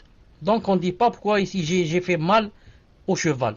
Regardez par exemple quand une mouche tombe dans un verre d'eau, de lait, en islam, qu'est-ce qu'on fait? On la trempe, et ensuite on la jette et on boit. À cause de, vous savez, le hadith qui dit elle contient dans une aile le poison et dans l'autre le médicament. Donc on ne va pas dire que je vais faire du mal à quoi? À la mouche. Mais c'est pour ma santé. C'est pour ma santé, pour que je ne boive pas le poison. Regardez par exemple, Anas a dit, j'ai été voir le prophète islam, dans Sahih Bukhari il a dit, je l'ai trouvé avec dans sa main, je ne sais pas comment ça s'appelle, je crois que c'est un marqueur. On prend par exemple quelque chose en fer et on la fait rougir, on la met dans le feu jusqu'à ce qu'elle rougisse, ensuite on la plaque, on met ça sur l'animal, hein, ça fait mal peut-être à l'animal, mais on ne dit pas que j'ai fait mal à l'animal. Pourquoi? Parce que c'est pour mes intérêts, pour que je connaisse mon animal, il ne va pas se mélanger avec les animaux des autres, et tout ce qu'il y a dans les cieux et la terre donc ont été créés pour nous. Allah Ta'ala a dit dans le Coran, une seconde, je vous cherche le verset. Ya Rabbi, sahl, aidez-nous, Ya Rabbi. Khalaqa lakum ma fi al-ardi jami'an. Une seconde, al-ardi jami'an. Regardez ce verset. Il y en a beaucoup, hein. Il y a beaucoup de versets en ce sens. Khalaqa lakum ma fi al-ardi. Attendez, j'écris fi. Je voudrais un seul verset, pas beaucoup. Il n'y a pas. Il y a un verset où Allah subhanahu wa ta'ala dit dans Sourate Baqara. Voilà, c'est là. Il y a aussi ce verset, regardez. وَسَخَرَ لَكُم مَا فِي السَّمَاوَاتِ وَمَا فِي الْأَرْضِ جَمِيعًا وَسَخَرَ لَكُم مَا فِي السَّمَاوَاتِ وَمَا فِي الْأَرْضِ جَمِيعًا مِنْهُ. Le meilleur, c'est pas celui-là. C'est pas celui-là. وَسَخَرَ لَكُم مَا فِي السَّمَاوَاتِ وَمَا فِي الْأَرْضِ جَمِيعًا مِنْهُ. C'est pas celui-là, une seconde. ما في الأرض جميعا ما في الأرض. Voilà en français, regardez ce verset. C'est lui qui a créé pour vous tout ce qui est sur la terre. C'est lui qui a créé pour vous tout ce qui est sur la terre. Tout ce qui est sur la terre a été créé pour moi. Donc, quand j'égorge un mouton aussi, je lui ai fait mal. Mais c'est pour qui? C'est pour mon intérêt. Pourquoi? Il a été créé pour moi. Pourquoi c'est permis de castrer un mouton? Normalement, mais c'est pour mon intérêt, pour qu'il grossisse bien, comme ça il ne coupe pas avec les femelles, donc il va grossir et sa viande va devenir plus bonne. Donc me basant sur ces hadiths, là, et c'est ce que je viens de citer, que, Inch'Allah Ta'ala, ça a été créé pour moi, ce verre, c'est pour que j'attrape, que ce soit un moyen pour attraper des poissons. Wallahu ta'ala alam. D'ailleurs, même le poisson lui-même, quand je l'attrape avec l'hameçon, ça lui fait mal. Là, moi, plusieurs fois, j'ai remarqué que quand le poisson commence à venir, je l'entends de loin. Il a des cris. Tellement ça lui fait mal, l'hameçon dans sa bouche. Mais, je ne vais pas dire donc je vais arrêter la pêche. Au contraire, je vais lire le verset. C'est lui qui a créé pour vous tout ce qui est sur la terre. Wallahu ta'ala alam. Vous m'avez pas dit si les deux personnes présentes, si elles sont présentes ou pas, celle qui a posé la question paradis, et sur les enfants s'ils grandissent dans le paradis. Naam, Cheikh, j'allais relancer l'appel. Donc, si la personne qui a posé la question sur la hawla wa la quwwata illa billah le mercredi et sur les enfants au paradis, si vous êtes présent, barakallahu fikoum, de contacter un des admins. En attendant, Cheikh, je vous pose une question d'une sœur qui demande Bismillah, Allahumma salli wa sallim ala Rasulillah, Jazakumullahu khaira wa bi firdaus pour ces bénéfices que vous nous apportez. Cheikh, je voudrais savoir concernant les hadiths du paradis, qu'Allah nous l'accorde, amin. J'ai entendu une fois que nous, femmes de dunya, serons plus belles que les houris es-sahih. Qu'Allah Ta'ala nous invitera chaque vendredi. Deuxième question. Allah Ta'ala nous invitera chaque vendredi et nous récitera la sourate Taha. Ma source est une série nommée Allahu A'lam, très connue. Il y a quelque chose à savoir sur cette série qui parle de A à Z, de ce qui se passe après la mort et qui ne prend que des hadiths pour source, notamment ce que vous avez cité ce soir. Barakallahu fikum wa hafizakumullah, Cheikh. Wa alaykoum salam wa rahmatullahi wa barakatuh. Il y a deux questions. La deuxième, elle a dit que Allah Ta'ala invite les femmes, ou je ne sais pas si elle parlait des femmes ou des gens en général. Elle a dit que Allah Ta'ala nous invite. Je pense qu'elle parlait des femmes, ou disons des gens en général, chaque vendredi, et il nous récitera la sourate Taha. Ça, ce n'est pas vrai. Ça, ce n'est pas vrai. Non. Par contre, il y a un marché auquel iront les gens le vendredi, comme j'ai cité la fois passée. Je crois que ce sont les hommes, parce qu'il a dit quand ils reviendront, ils trouveront leurs femmes plus belles. Et la première partie de la question qui dit, est-ce qu'il y a un hadith qui dit que les femmes de ce bas monde seront plus belles que du paradis? Ça c'est vrai. Ça c'est vrai. Il y a un hadith sahih, naam, que la femme de cette dunya sera plus belle que la femme du paradis. Naam. Sinon, personne n'aura envie de sa femme là-bas. Il va dire, moi j'ai la femme du paradis, qu'est-ce que je vais faire avec ma femme? Celle de cette dunya, vous, c'est-à-dire vous avez prié, vous avez jeûné, vous avez prié la nuit, vous avez peut-être jeûné les lundis, les jeudis, vous avez fait l'aumône, vous avez prescrit le bien, proscrit le mal, fait la piété familiale, toutes ces choses-là ne les ont pas faites les houris du paradis. Donc Allah Ta'ala est équitable. Il va vous donner ce qu'il ne donne pas aux autres, naam, pour ce que vous avez fait en plus. Wallahu Ta'ala a'lam. Tfaddal.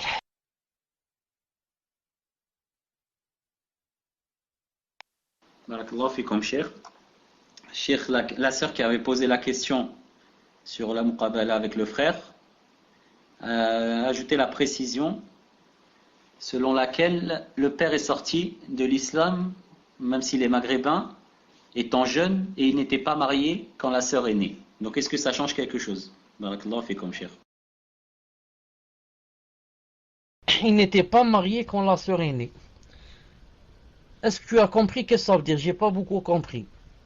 Est-ce qu'elle veut dire que c'est une fille hors mariage, ou qu'est-ce que tu veux dire? Qu'est-ce qu'elle veut dire? Tfaddal. Naam, Cheikh, je vous ai remis la question, c'est la dernière dans votre liste. Et elle veut savoir si ça change quelque chose dans votre réponse, ou si vous avez une réponse plus précise à apporter sur son cas, sachant que les parents n'étaient pas mariés quand ils ont eu la fille. Wallahu a'lam. Mais après, ils se sont mariés ou pas? Supposons qu'ils se soient mariés après. Il devient qui? Il devient son beau-père. Et son beau-père ne la marie pas. Donc elle, dans tous les cas, dans les deux cas, ce n'est pas son tuteur. Parce que il l'a conçue hors mariage. Et après, quand il s'est marié avec elle, c'est qui? C'est seulement son beau-père, il devient, et ce n'est pas son père. C'est son beau-père, c'est-à-dire elle peut se dévoiler devant lui, mais ce n'est pas quelqu'un qui peut la marier. C'est seulement un beau-père. Donc elle doit chercher une autre personne pour les tuteurs. Vous savez, on commence par le père, le grand-père, le fils. Si on a un fils, si on n'a pas un fils, on va du côté frère, ensuite fils du frère. S'il n'y a pas fils du frère, on va aux oncles. Les oncles seulement du côté du père. Sinon, on cherche quelqu'un, un étranger, qui le imam, si on est dans un pays musulman, c'est le gouverneur c'est-à-dire le juge, etc. Sinon, dans un pays de Kufar, on va voir une ambassade ou bien un institut islamique.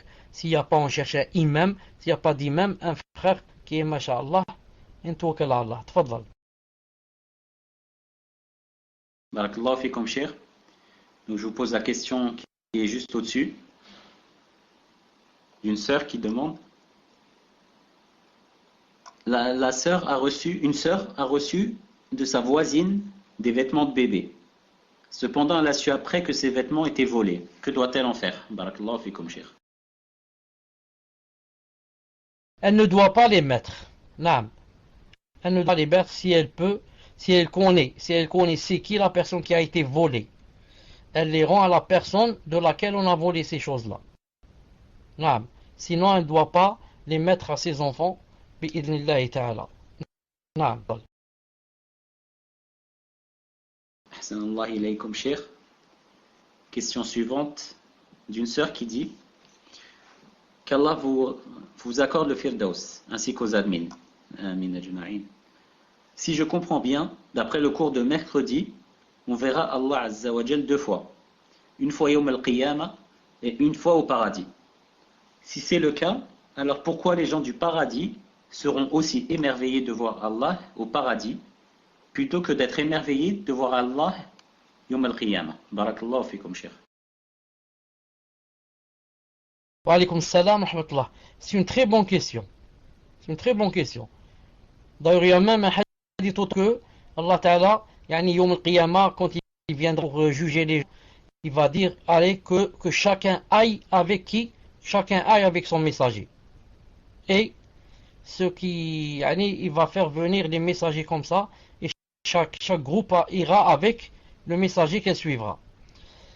Al-Muhim, quand tout le monde partira, Afwan, j'ai dit avec son messager, non, qu'il dira que chaque umma, chaque communauté, aille avec qui elle a adoré.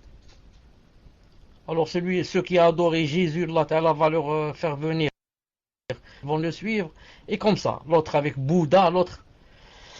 Ensuite, resteront qui? Resteront seulement 7 communautés, comme ça a dit le prophète. Il a dit, restera ma communauté, avec, y compris les munafiqun, les hypocrites.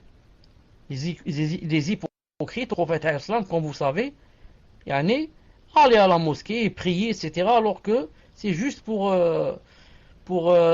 éloigner les problèmes, c'est tout. Non, pour pouvoir vivre au milieu des musulmans et se marier avec leurs filles, etc.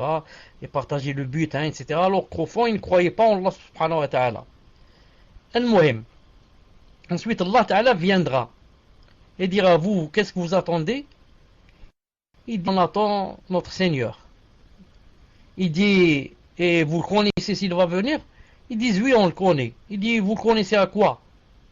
Ils disent, quand il montrera son tibia.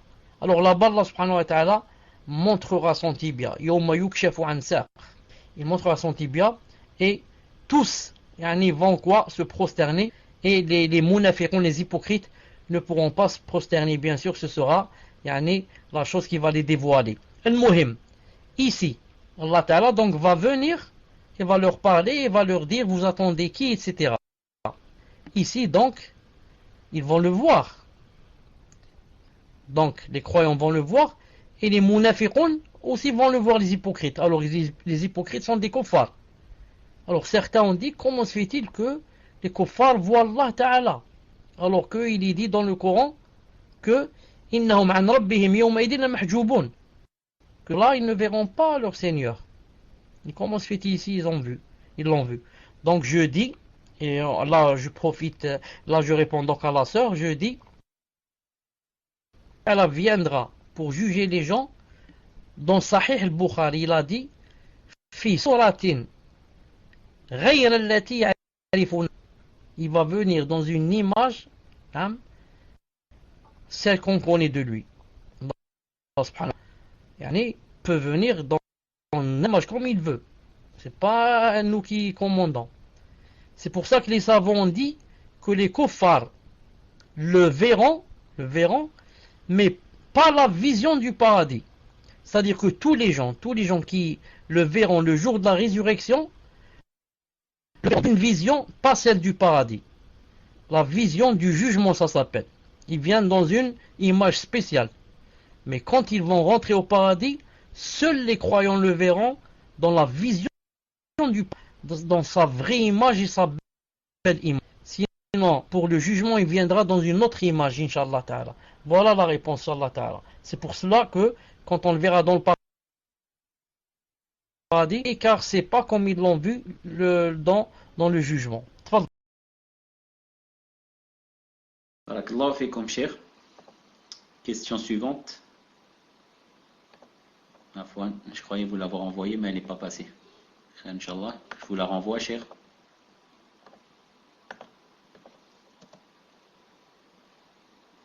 Donc c'est la question d'une sœur qui dit, Sheikhuna, hafidhakum Allah, ma famille, mes parents sont décédés. Qu'Allah leur accorde le firdaus, wa iyyakum wa ajma'in. Elle souhaite se marier avec la permission d'Allah, mais ses frères et sœurs ne veulent pas qu'elle épouse un frère du minhaj, qui est la sunna et la barbe. Alors qu'elle souhaite absolument épouser un frère du minhaj, mais même lors des muqabala, les frères, des fois, ne souhaitent pas être présents, alors qu'ils en ont l'obligation. Ils ne veulent pas être présents car c'est un frère du minhaj qui se présente. Donc comment faire, Inch'Allah? Barakallahu fikum, Cheikh, et elle demande aussi à ce que vous fassiez des doigts pour ses parents et aussi pour qu'Allah facilite à tous les frères et sœurs qui ont des situations difficiles. Barakallahu fikum, Cheikh. Pour la muqabala, c'est pas très important, car il peut l'avoir dehors. La muqabala, c'est juste pour voir la personne. Quant à est-ce qu'il est du minhaj ou il n'est pas, et les détails, ça je peux les avoir par intermédiaire. Je demande à sa sœur de me les donner, à sa cousine, elle me donne tous les détails sur le frère. Et quant à la muqabala, il peut me voir dehors. Je m'accorde avec sa cousine, je lui dis dans tel endroit, il va me trouver deux. Qu'il rentre dans telle boulangerie, il va me trouver là-bas en train d'acheter du pain. Il pourra me voir, bidna ta'ala. Il s'accorde comment se voir, le muhim qu'il soit pas en tête à tête, Maintenant, quand on sait pas, quand il n'y a pas de comment dirais-je, il n'y a pas de mahram qui peut être avec moi, ou alors qui n'accepte pas, alors que le frère remplit les conditions. Je dis à cette sœur, comme j'ai dit à l'autre, quand quelqu'un se présente et qu'il remplit toutes les conditions, et que mon tuteur ne veut pas me marier, il a perdu la tutelle.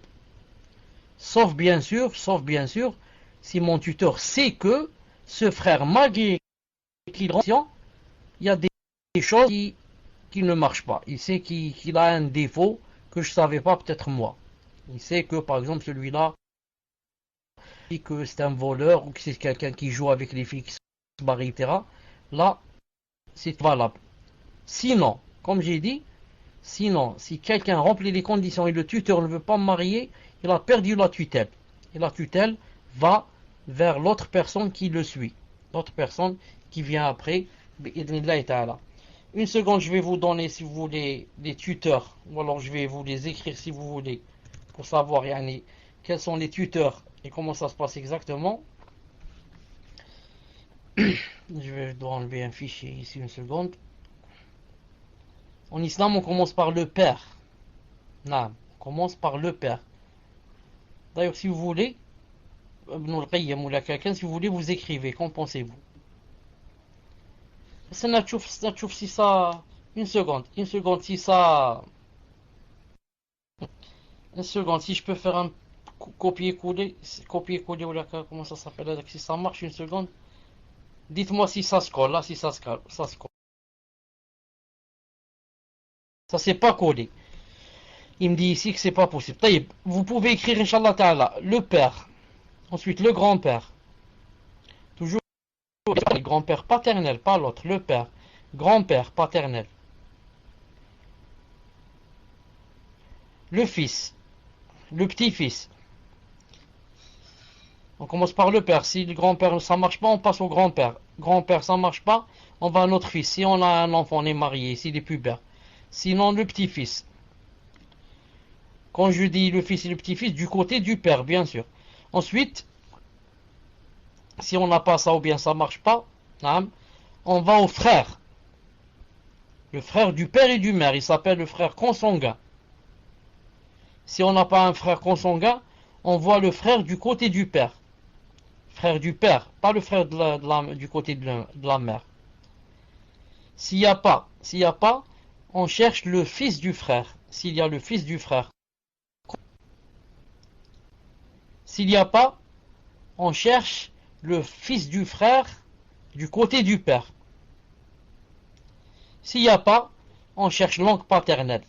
Sinon, le fils de l'oncle paternel. Voilà, Inch'Allah Ta'ala, comment on doit faire en ce qui concerne les tuteurs. Tfadal. Barakallahu fikum, cher. Question suivante d'une sœur qui dit Hayakumullah, je voulais vous demander si je souhaite être avec tous les prophètes au paradis. Je le serai même si je suis une femme. Et par rapport au hadith, des 5 choses à faire dans une journée pour être inscrit au paradis. Comment on fait pour les réunir, sachant qu'il y a à franchir un esclave? Du coup, on ne peut être inscrit. Jazakumullahu khaira wa hayakum wa sa'adakum. Et qu'Allah nous donne à tous le paradis et nous préserve de l'enfer, ne serait-ce qu'une seconde. Amin. Wa alaykum salam wa barakatuh. C'était quoi la question avant? Naam. Je voulais demander si je souhaite être avec tous les prophètes au paradis, je le serai, même si je suis une femme. En islam, naam, il n'y a pas de femme et homme en ce qui concerne se rapprocher d'Allah subhanahu wa ta'ala et avoir les hauts statuts. Les hauts statuts, naam, d'être avec les messagers, etc. Naam, en islam, il n'y a pas ça. Pourvu qu'on fasse le nécessaire et soit sincère et qu'Allah subhanahu wa ta'ala la fasse arriver.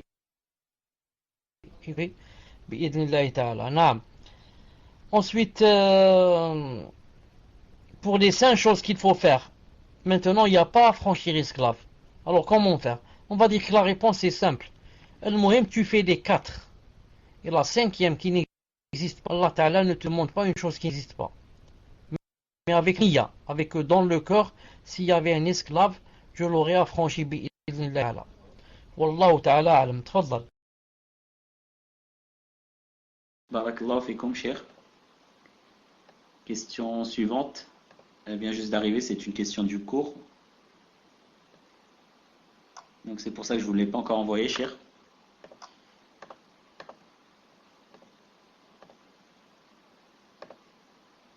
Je vous l'envoie directement.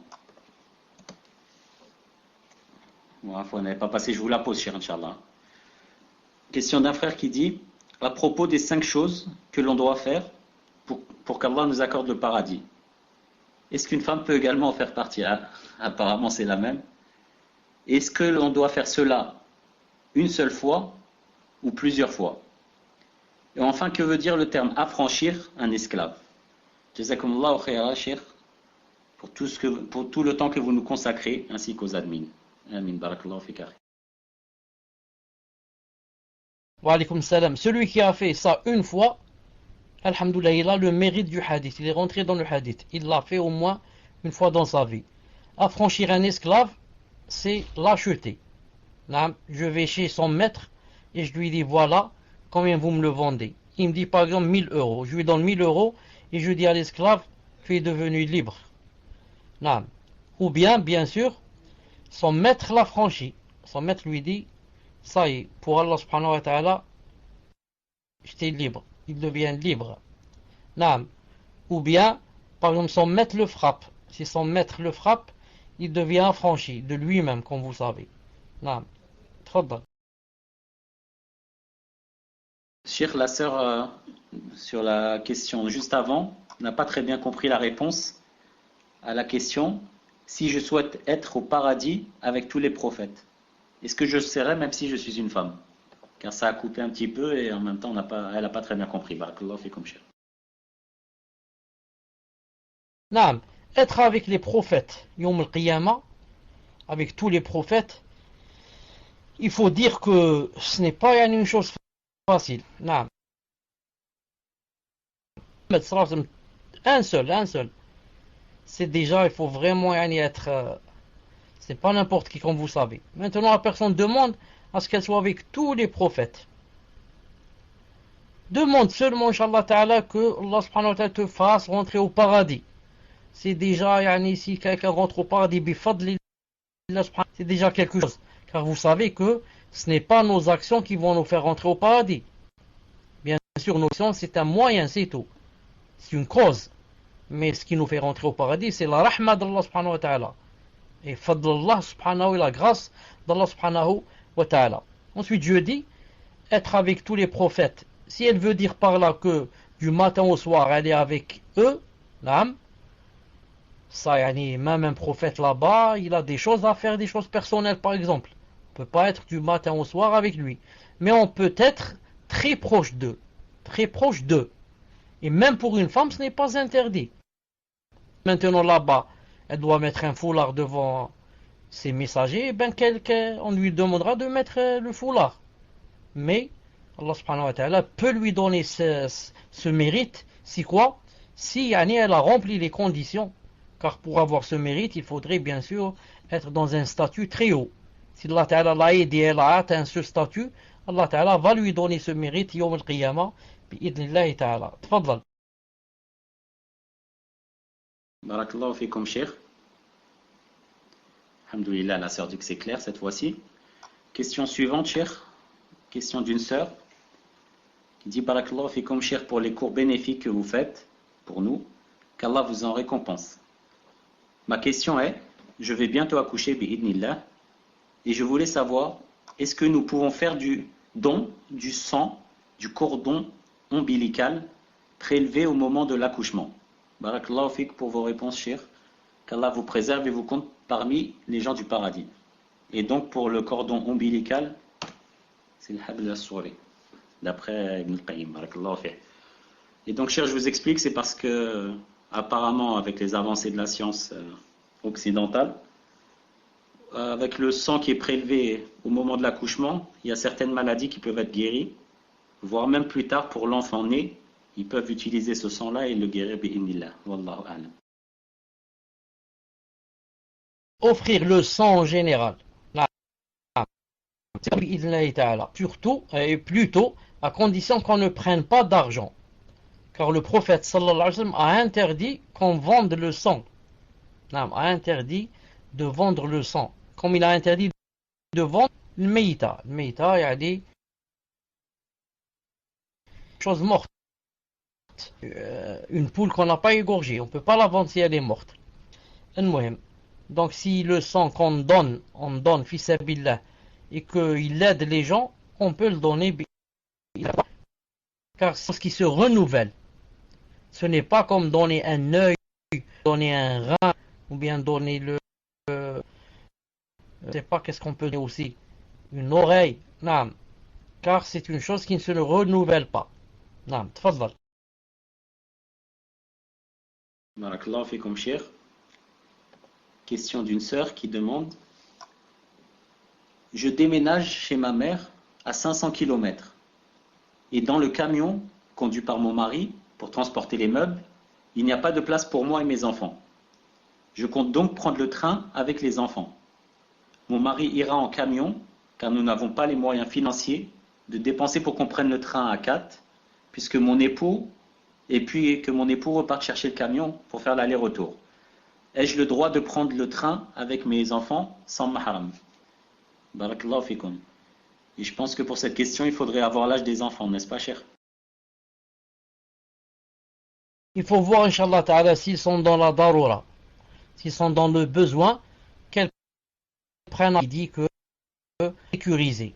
Dans ce cas, si elle prend le train, sécuriser et prendre ce qu'on appelle, je crois qu'il y a des, je ne sais pas comment ça s'appelle ça, des genres de cabines où elle sera seulement avec ses enfants, là, ou alors où elle peut être seulement avec des femmes, là, où elle peut être dans un endroit où il y a seulement femmes, et comme ça.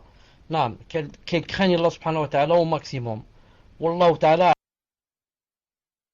alam. Barakallahu fikum, Cheikh. On enchaîne avec la question suivante pour ne pas perdre de temps, d'une sœur. Cheikh, pouvez-vous me dire le sens de ce verset? Min fadlikum. Allah accueille seulement le repentir de ceux qui font le mal par ignorance et qui aussitôt se repentent. Voilà ceux de qui Allah accueille le repentir. Et Allah est omniscient et sage dans Surat An-Nisa. Barakallahu fikum, Cheikh. Dis-lui si elle peut me donner le verset en arabe, comment il commence. Ou bien son numéro, Inch'Allah ta'ala.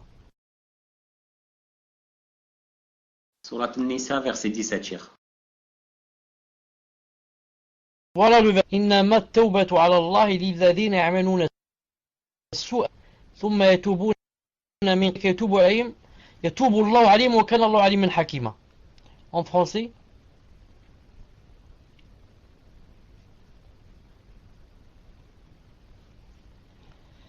Allah accueille seulement le repentir de ceux qui font le mal par ignorance et qui aussitôt se repentent. Voilà ceux de qui Allah.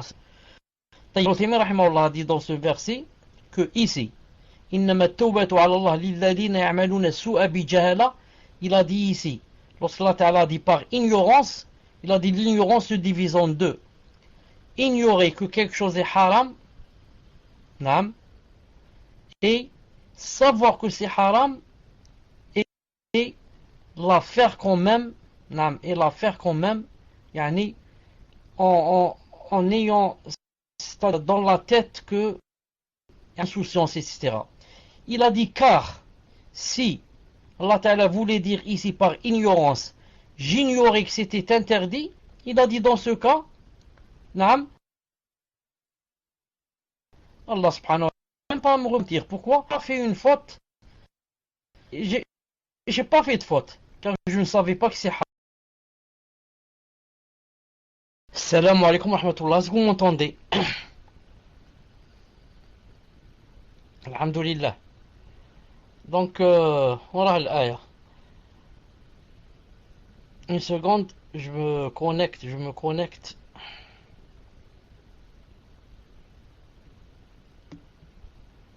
Message, Coran. Je disais, Allah Ta'ala a dit, Allah accueille seulement le repentir de ceux qui font le mal par ignorance. Je disais que, apparemment, ce verset contenait un problème. C'est quoi le problème? Quelqu'un va dire, Allah Ta'ala a dit que il n'acceptait le repentir que celui qui fait le mal par ignorance. Non. Et nous, qu'est-ce qu'on va dire? On va dire que c'est une condition. On va dire que c'est le contraire. C'est une condition. Pour que Allah subhanahu wa ta'ala t'écrive un péché, il faudrait que tu saches que cette chose est haram. Si tu ne sais pas que cette chose est haram, Allah subhanahu wa ta'ala ne t'inscrit pas que c'est un péché. Il faudrait que tu saches et que tu fasses. Et ici, il a dit qu'il n'accepte que le péché de celui qui le fait par ignorance. Si quelqu'un fait par ignorance, il n'a pas fait de péché. C'est pour ça que quelqu'un va dire il y a un problème dans ce verset.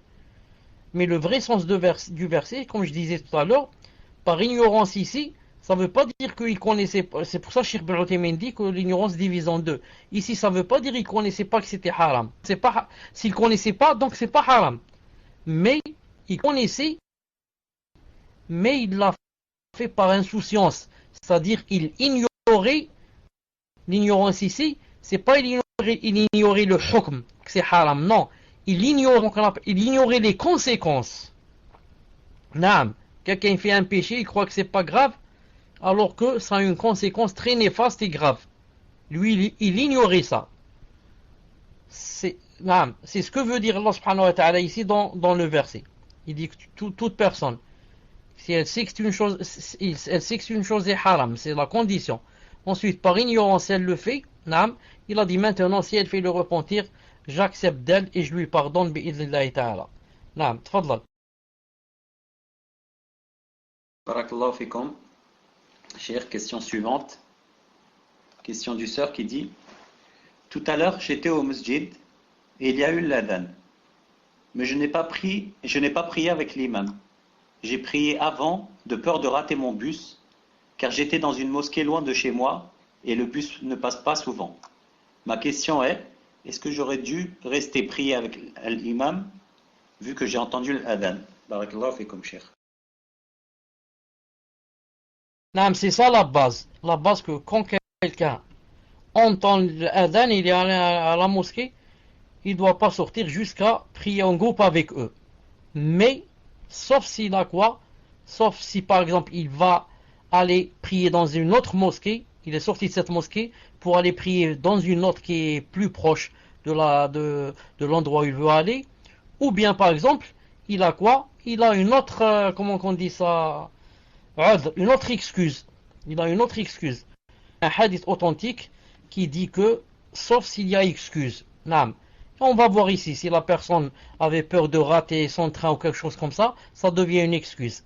Mais le hadith parlait de la personne qui n'a aucune excuse et qui va prier, ne pas attendre les gens et partir. Ou alors elle est assise elle vient d'entendre l'adhan, la personne est assise, ensuite elle va dire, Asna, je vais voir des amis. Et il sort, il ne va pas prier. Celui-là, il a fait une faute grave. Naam. Fadlal. Barakallahu fikum, cheikh. Question suivante d'une sœur qui demande: puisse Allah vous préserver et vous récompenser de la meilleure façon. Dans ma famille, à peu près tout le monde utilise des sortes de talismans. En fait, ce sont des colliers, mais dans lesquels ils nouent des versets du Coran. D'après eux, ils les protègent des maladies, et ils en sont même convaincus. Ma grand-mère pense que même si elle pense même que si elle ne l'a pas, elle va mourir. Ils les mettent aussi à des enfants. D'autres accrochent des sortes de feuilles avec des versets de Coran sur leurs portes. Et c'est censé les protéger des maux des gens ou de djinns, etc., etc. Comment faire nasiha à cette famille qui est certes musulmane, mais ne connaît pas le tawhid? Elle ne sait rien du manhaj. D'ailleurs, il y a beaucoup de bid'a. Comment les éloigner de leurs habitudes sans faire la fitna? Barakallahu fikum, cheikh. Non, il faut aller doucement. Il faut aller doucement, doucement. C'est-à-dire leur parler d'abord sans les vexer, sans être dur avec eux, sans employer des propos violents.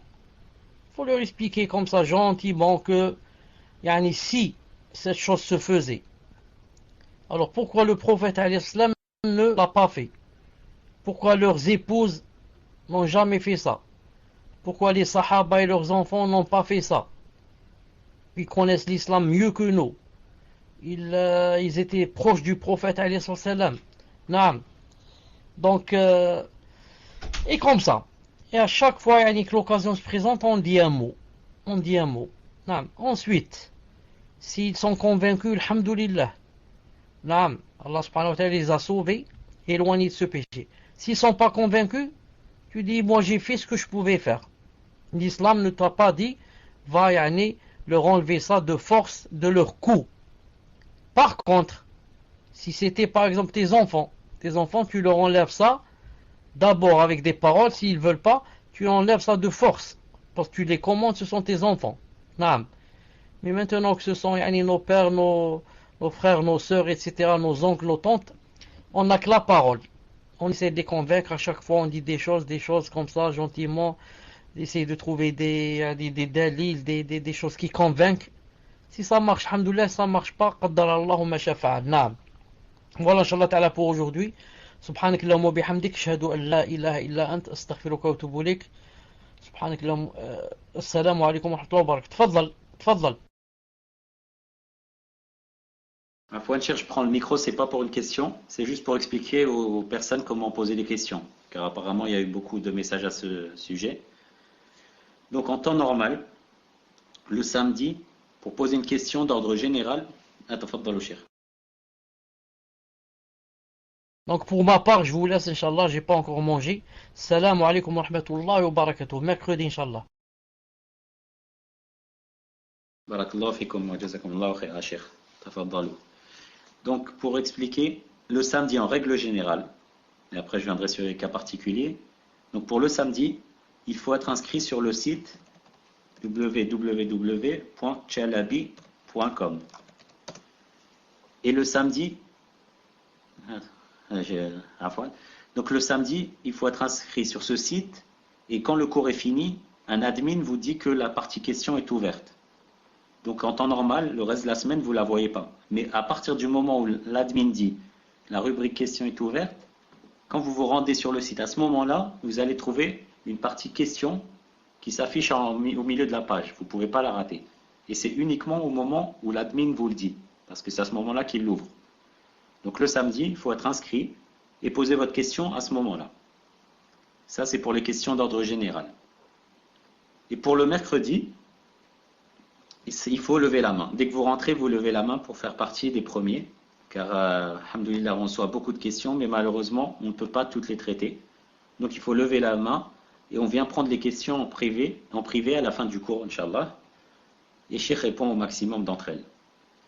Et aujourd'hui, c'était vraiment un cas particulier car l'admin n'a pas pu se connecter. Enfin, s'est connecté à Fouane, mais il a dû partir. Donc on n'a pas pu poser les questions sur le site et on les a prises sur le salon. Donc on s'excuse pour ceux qui s'étaient préparés à les poser sur le site et qui n'ont pas levé la main. Et on s'excuse vraiment et c'est indépendant de notre volonté. Donc voilà, j'espère que ça a été clair. Barakallahu fikoum pour votre attention. Voilà. Donc Barakallahu fik Fawzi d'expliquer.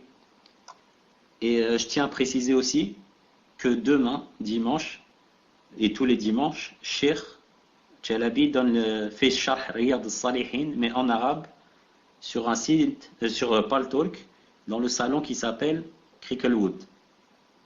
Ou Cricklewood, ou là, je ne sais plus. C'est le nom d'un quartier en Angleterre. Et c'est après le Maghreb, donc 20h30, heure algérienne à peu près. Et ceux qui veulent assister, c'est uniquement en langue arabe et c'est pour écouter. Vous ne pourrez pas poser de questions, je le dis à l'avance. Et donc on vous invite à y assister, bi'inillah. Et sinon, rendez-vous mercredi, Inch'Allah. Et donc pour poser les questions le mercredi, dès que vous rentrez, vous levez la main, Inch'Allah, et on viendra les prendre en question. Barakallahu fikum, wa subhanakallahumma wa bihamdik, ashhadu an la ilaha illa ant, astaghfiruka wa atubu ilayk. Cricklewood Muslim. Barakallahu fik. Cricklewood, c'est en anglais. Hayakum Allah et à mercredi, Inch'Allah. Barakallahu fik. Fawzi, tu fermes le salon, Inch'Allah. Barakallahu fik.